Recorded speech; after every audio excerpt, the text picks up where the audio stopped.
আনকির পোলারা, একটা মৃত্যুরে 29 বছর ধরে ধামাচাপা দিয়া রাখছস তোরা কেমনে? আমি চিন্তা করি, হ্যাঁ, এটার অপমৃত্যু বইলা, সুইসাইডের কথা বইলা কেমনে ধামাচাপা দিছস? এবং বাংলাদেশের আইনটাই বা কতটুকু নিম্নমানের যে 29 বছর যাবত এই কেসের কোনো কিছুই করতে পারলো না।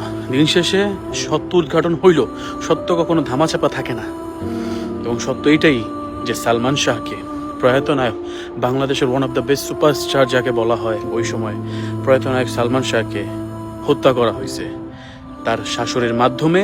তার শাশুড়ি টাকা দিছে 12 লাখ টাকা তার স্ত্রীর কারণ। শাশুড়ি, স্ত্রী, ফিলেন ডন, আজিজ, তারপরে সবাই রিজবি সাক্ষী দিল।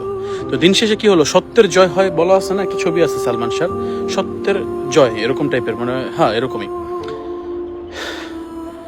কিভাবে একটা মানুষকে কিরকম টর্চার করে মারতে পারে একটা চিন্তা করেন। প্রথমে ইনজেকশন পুশ করলো, তারপরে মাইরা ফেললো, গলায় ধরে ঝুলায় উঠায় দিল, কেস করলো কি সুইসাইডের। এবং এই খুনগুলো ধামাচাপা পড়ে গেল রাজনীতির লোকের কারণে। এই 29টা বছর ধরে এইভাবে ওর মানে ফ্যানরা পাগল হয়েছিল কখন এই কেসটার সংশোধন হবে। হয়েছে তো, সত্য তো বাইর হয়েছে।